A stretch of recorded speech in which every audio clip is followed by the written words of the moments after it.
Hello, everybody. Welcome to the latest edition of Varsity Aces Live. I am North Jersey NorthJersey.com local sports columnist Darren Cooper, and we're going to talk about the very special NorthJersey.com docuseries we put together this fall called Playing for a Way Out. And joining me for now, we're going to talk to everybody for a little while. One of the film's creators, Danielle Paris-Caron. From Eastside, Coach James Magazine and Quayer Alexander. How are you guys? How you doing? Good to see you. And from Clifton, Mustangs coach Ralph Sinque and junior Nick Burgess. But for now, we want to show you the first look at what this video series was all about. Football is just it's my whole life. This is a way out from Patterson. This season is most important for me and my brother. We both had the same aspirations, college for free, get our parents out the situations that we're in now. They put everything in for us to be good in this world, so everything they got, they put into us so we could be better. God has blessed me with my athletic ability, and also I'm very good in school. He blessed me with this. I just have to support my family. It's just what I have to do. Do not make this about you. Do not make bad decisions and put everybody else in jeopardy. Woo! Family on three! 1, 2, 3! We do not make excuses. We will be prepared on October 2nd. Everybody understand that? You bet! Move right side! Right there! All right, we are going to have Coach Sinque and Mr. Burgess from Clifton in a little bit, and Quayer and Coach Magazine from Eastside. But we want to start with one of the film's co-creators. The other one, Mike Karras, is off tonight. But my very own colleague and friend, Miss Danielle, I said her last name once. I'm not going to try it again. But Danielle, it's great having you on Varsity Aces Live. How are you doing tonight? I'm good. How are you? So talk us through a little bit where the idea and how the process worked to put this docuseries together. Well, once COVID started in March, we were kind of in the trenches shooting a lot of really morbid things. And I was kind of brainstorming what to do and how to focus on the kids, because everything was about numbers and stats, and Aaron, about which football programs you thought would be great for a project like this to look at how it affects kids, coaches, right, and football. We thought we were going to have a season too. At some point we were like, are we going to play? Right. Yeah. So really the first part of it was just leading up, we started in July, leading up to, is October 2nd actually going to happen? Yeah. And so that's how it started. We, you gave us 3 teams, all 3 said yes. And we stuck with Clifton and Eastside, and they were amazing. I mean, once we got to know them and got to know the players, it turned out that the players are, the stars of the show. What kind of access were y'all given, Danielle? Anything we wanted. Really? That never happens. I mean, we had spoken to Clifton's athletic director and coach, and then we spoke to the coaches at Eastside, and they just said, sure, whatever you want. So we were there for practices, before practices, afterwards, different things going on, meetings, watching film, spent some time going to and from practices with some of the players as well. So we got to know them. And, after it was all done, like Mike and I said, we really missed seeing them every week. Since it is 2020 and the COVID era, I will ask people, what kind of precautions did you take? I mean, was the locker room close up with a lot of players and coaches? Yeah, we try to keep our distance as much as possible. But in terms of a locker room, and, Mike and I always had an N95 mask on. And like I said to you earlier, this is probably the first time they're seeing my whole face. I don't think they've ever seen my face, because we were covered up. And the players and coaches were good with that as well. I mean, during our time there were no outbreaks. So, each week there were new schools saying that they had to shut down, and we kept waiting and waiting, but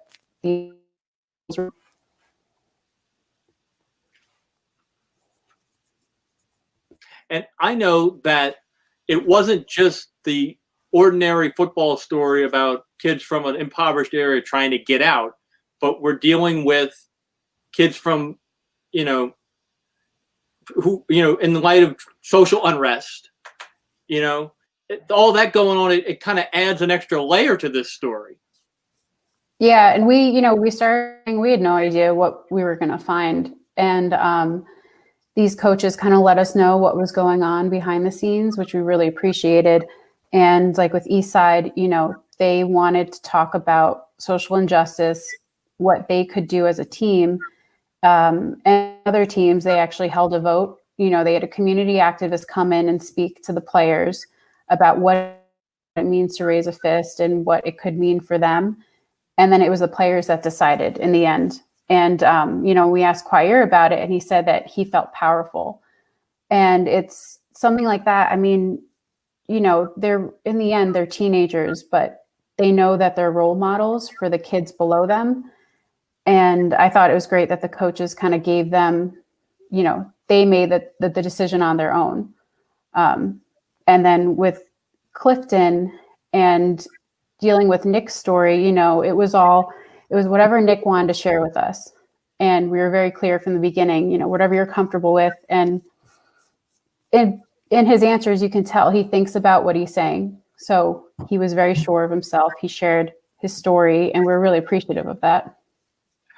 Once again, I'm Darren Cooper. That's Danielle, one of the creators of Playing for a Way Out, the docuseries on Eastside Clifton football program during this COVID football season of 2020. And Danielle, I'm curious to know just how much time you and Mike spent with both schools, and how hard was it to know which school to go to? Like, we got to go to Clifton today, we got to go to Eastside today. In the beginning, it was tough because each week they didn't know when they were able to start practicing. So, I mean, from July through October, we were there every week, and sometimes we would split up just so that we could try to cover everything. So we tried, we shot hundreds of hours worth of stuff. How hard was it? I'll ask the nerd journalist question. How hard was it then to distill all that down into part 1, part 2, and part 3? It was pretty hard, especially part 1, because we didn't know what we wanted to start with. So that was really tough. But then by the time it got to part 3, that, the 3rd episode, we shot and edited within a week, which I would not do again. But it was pretty tough to decide what we were going to keep in. We wanted to tell their stories as clearly as possible. So a lot of stuff gets lost in that. Danielle, what's your favorite part? I think for both of them, I love when they're entering the field for both teams, because they're so in the moment, and you could tell like they don't even notice that we're there shooting. They're totally in their own heads. And I think it's that in real time shooting, I thought, that I got the most feeling out of. I think I shared it with you, or maybe I shared it with Mike when I wrote the story in today's paper and on NorthJersey.com. I really enjoyed Nick riding his bike past the cemetery to get to practice. I thought that was an amazing scene. And the scene where the Jacobs brothers get the scholarship offer, right, from UMass, how, genuine and real, like that moment becomes for these guys, like, holy smoke, this is our first offer. We have a chance to really get out of here. Yeah, I can't believe Mike was present for that. So he shot that, and he called me afterwards, and I was like, holy crap. Like it was just luck that he was there. But yeah, watching that again, I mean, I watched that over and over again, and that was a serious highlight. All right. So what's the plan? Are we going to do a part 4? Are we going to do something leading into next summer? We're thinking I guess if the teams will have us, Mike and I are kind of ready. We're already brainstorming for certain ideas. So if it's just if they want to let us annoy them again with how often we're there. All right. Thank you so much, Danielle. We'll talk to you again in just a couple of minutes. We've talked a little bit about Clifton, the Mustangs coach Ralph Sinque, and junior Nick Burgess. Now let's get a look at a scene from Playing for a Way Out. What makes me a leader? My past life, it makes me that. When I'm on the field too, like I keep pushing through whatever, even if it's the pain, I'll push through it. That's just how I am as a person. Nothing can break me, I guess.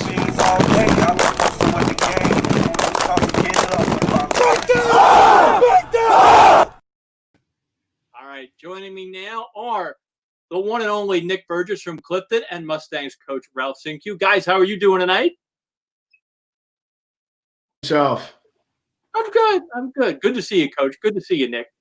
And Nick, I want to start with you. How long did it take to get comfortable on camera and answering these questions and having the camera crew document what was going on? They were like nice people, like they were open, like just felt like it had to be said, I guess. Like they didn't force anything out of me. If they were forcing it, it probably would have been a little bit harder, but they like took it slow with me, I guess, kind of. And Coach, kind of the same question, like, were you at all worried about some of the access you were given? I wrote in the story today, one of my favorite scenes is the halftime at the East Side game, because people always think that halftime means, all right, we're switching defenses to this. They keep running this play. We're going to totally – and it's not enough time to do that kind of thing. The message is really more about, we got it. We're okay. Let's just do what we do. We're going to be good. But how were you with the access, that was granted to our NorthJersey.com videographers?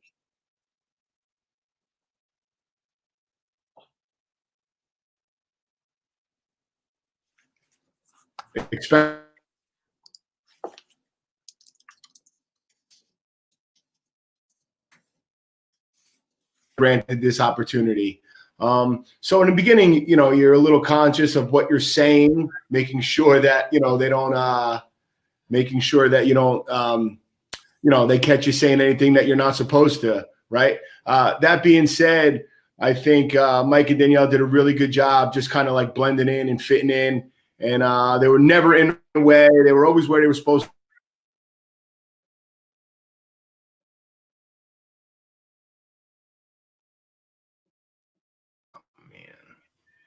Hey, Coach, I want to know just how your relationship with Nick has grown, just how close you guys have become now. I know Nick tells a story after his sophomore year, first game after sophomore year, we go up to Mount Olive, and it's an amazing game. We win on the last play of the game, and we get back to the locker room, and he wasn't happy. He wasn't happy.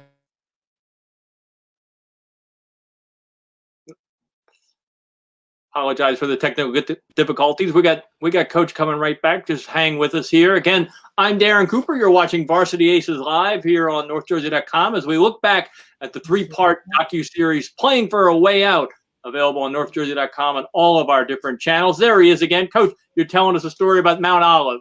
Yeah, so game one, Mount Olive, Nick as a sophomore. Nick was always a starter at the freshman in 8th grade, and he didn't start that game, and he looked a little upset. And he and I had a discussion about it. And then,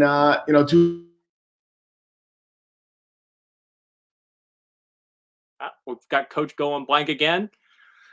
Remember, yes. There he is. Nick, let's try. Do you remember the story Coach is telling in the Mount Olive game? Yeah, I remember it. Like, I'm sitting on the sideline and I'm thinking, like, I'm going to get in. I'll work.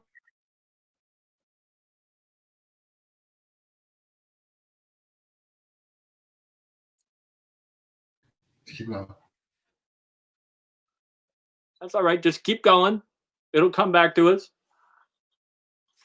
And like the next day, I'm thinking like, man, I'm gonna lose my spot on the team, And he comes to me, he's like, he gives me a hug. He says like, it's forgiven. We never spoke to each other like that. It's just forgiven,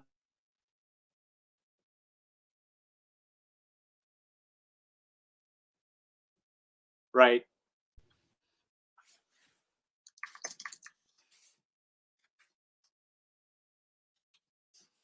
All right, we've got some more technical difficulties over in Clifton with Coach Sinque and Mr. Burgess. We're going to come back to these guys. No, don't worry about it. Let's take a look at East Side and the family culture that Coach James Magazine is trying to put in with the Ghosts. Everything we do is as a team. That's like family to me, like somewhere else I can go if I need somebody. Everyone chose the nail. It was a team decision. When I was taking the nail, I was just thinking about everything that's going on right now with African Americans, cops, inequality, all that stuff.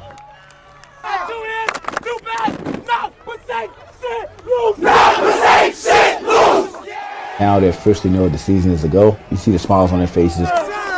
They love to compete. joining now on the next segment of Varsity Aces Live, Eastside coach James Magazine and junior Quayer Alexander. Guys, thank you so much for joining us. That is, we were commenting before the show what a nice setup they've got with their audio and stuff going on. So, guys, thank you both for joining me. Thank you for having us. Thank you for having us. Quayer, I will start with you. What was it like to have a video camera in your face during football season and asking you questions about your goals and aspirations and getting to know you? Well, at first, when Coach K brought it up to me, I thought I was gonna be nervous. I thought it was gonna be weird, but as soon as everything started to get the rolling, I was able to get locked in. And everything just went well. And Coach Mags, when you first were approached about this project, did you think too? You had already done a big job when you got the job about being more so active on social media and getting your kids excited about being part of the Ghost program. So when you were approached by this, by us to put this together, did you think, man, this dovetails nicely with what I'm trying to do? I'm trying to promote the good things I have going on in Patterson. Absolutely, because you only hear around Patterson on negative things. We have a bunch of great men who do a great job of just being young adults and do the right things and are positive in the community. So it just kind of put us under the microscope. We enjoyed it. Another facet of your season, Coach, we talked a little bit about, first of all, COVID-19 and then the social justice impact.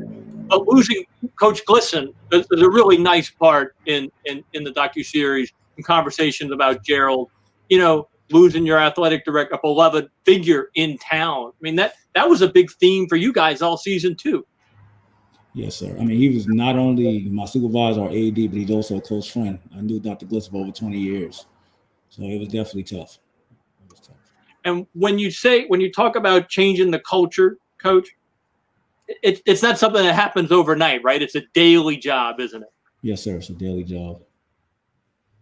And so what goes into it? Just following our young men all the time, in and out of season, making sure they're doing the right things, checking in on the homes, checking on grades at all times, checking in with the parents, and just doing things outside of football. Because our motto is football will take care of itself if you're doing the right things day in and day out. So, Mr. Alexander, football season ended, a couple of nights ago. Y'all beat Kennedy exactly 1 week ago. That was a good finish for you guys, 5-3. What do you do now? How do you build on this during the off season and go forward? Well, first off, we had a great season. We had a great season together, but now just the all season. I mean, they said we get 2 weeks off and then we right back to work. So that's basically what it is after the season. Oh, you get 2 whole weeks off, Mr. Alexander? Yes. I'm curious to do, Quayer, when you watched the series, I hope you have watched it. What did you take? What did you like about it? What did you see? What did you think? Well, the first episode, when I watched the first episode, it was just like I just loved it because I never had an opportunity like this before. So I mean, I just thankful for the opportunity, and I was thankful for everyone, like them letting my mother be on the show and everything, because that definitely was a boost. What did you think, Coach Mags, when you sat down and watched it? What did you take away from the show? I think Mike and Danielle did a phenomenal job when it all came together. I mean, when they were around, they were like family. I told them they had full access to everything. They kind of looked like, wow, really? I'm just like, everybody knew them and loved them, so we just accepted them as part of our team. It was natural.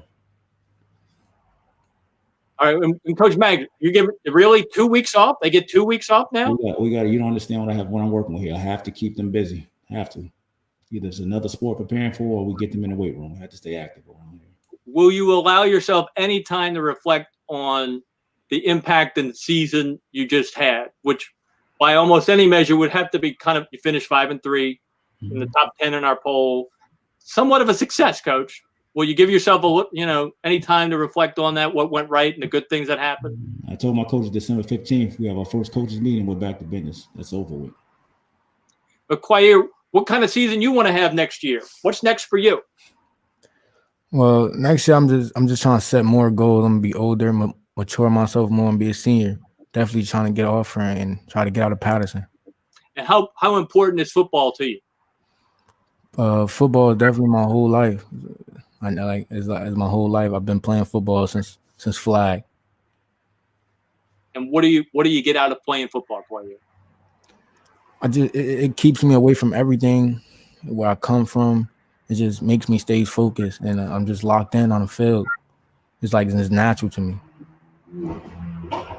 Remember, you're watching Varsity Aces Live. My name is Darren Cooper, NorthJersey.com local sports columnist. We're talking about the three-part series, Playing for a Way Out, which was put together by Michael Karras and Danielle Parz-Caron, focusing on the East Side and Clifton football teams. A few more questions with my friends from East Side.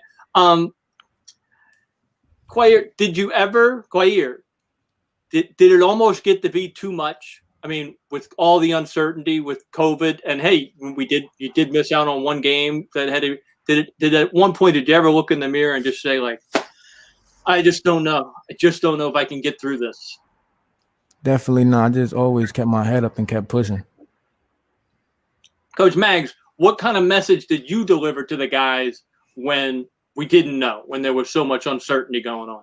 We just take care of our own business. We can't control what we can't control. So we take care of in-house, make sure we're masked, doing the proper things to make sure not only we're safe, that the team is safe, and whatever happens, it happens. All right. Let's take one last look at the trailer for Playing for a Way Out, available on NorthJersey.com. Football is just like, it's my whole life. This is a way out from Patterson. This season is most important for me and my brother. We both had the same aspirations, college for free, get our parents about the situations that we're in now. They put everything in for us to be good in this world, so everything they got, they put into us so we could be better. God has blessed me with my athletic ability, and also like I'm very good in school. He blessed me with this. I just have to, support my family. It's just what I have to do. Do not make this about you. Do not make bad decisions and put everybody else in jeopardy. Woo! Family on three! 1, 2, 3! We do not make excuses. We will be prepared on October 2nd. Everybody understand that?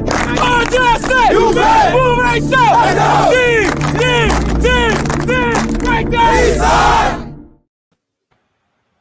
All right, we had some technical difficulties with Clifton before. Coach Sinkyu, what y'all switch spots? Nick and Coach Sinkyu. I do want to ask you guys a couple more questions. Ralph, what did you take away from watching the series? What did you get? What did you think?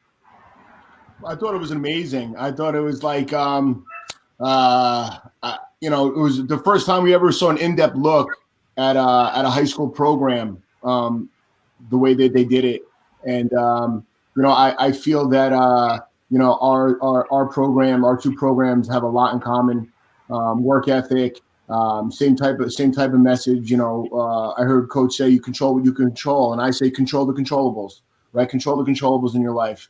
Let's scale it down, and let's only really, really worry about what we control. And that's getting better every day, showing up on time, giving your all, just being a good person. That's what you can control. You can't control anything else. So, I thought this was a great experience. If you guys ever really wanted to do it again, I'll tell you right now, I'm in. I would love to do it again. It was awesome. It really was. And Nick, one last thing for you is just, since the series ended, which after the East Side, what's been going on with you? How are you doing? I mean, I had a little trouble at home, so I ended up coming and staying with the coach. He took me in this moment. I'm very appreciative for that. So that's where I'm at right now. I'm actually doing pretty good right now. Well, how's school? We still making A's and B's? Yeah, of course. I'm an honorable student. 5 consecutive marking periods of honor roll. Is that true? Good for you. That's the best news I've heard. And Coach Mags, how's the GPA of the Ghost? It's pretty good, strong, right? It's getting there, yes, sir. We're working. We're proud of that, right? That's a big push on your end too, isn't it? Absolutely. All right, guys, it's been fantastic getting a moment to talk to all of you. But wait, hold on. Danielle, is there anything you want to say to your dear friends from Clifton and Eastside? Do you guys miss me being in your face all the time?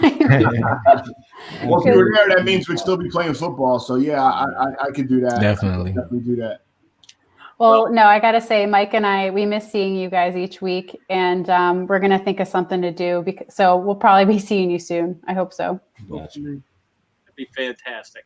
Once again, you can check out all 3 parts of Playing for a Way Out on NorthJersey.com and various other channels. I know too many of them, the Instagram channel. Danielle could probably tell us some more. I heartily, if you're a football fan and you live in North Jersey or you live in New Jersey, or if you live in the United States of America, it is amazing portrait of two outstanding football programs, the leadership and the young men who are part of it during this one-of-a-kind year. And I want to commend Danielle and Mike Karrasch, and I want to thank all of y'all for being a big part of something we think is really special here on NorthJersey.com. Thank you all so much for joining me here today. Thank you for having us. Thank you. Thank you. And that'll wrap things up here for the latest edition of Varsity Aces Live. I'm not just blowing smoke. The three-part series that the team put together here at NorthJersey.com, one of the proudest things I think we've done in the last couple of years. One Claire Alexander, Clifton Ralph Q, Nick Burgess, and the one and only Danielle Paris-Caron, one of our outstanding photographers. My name is Darren Cooper. Remember, let the players play, the coaches coach, and the officials officiate, and let the Varsity Aces tell you what you need to know. Good night, everybody.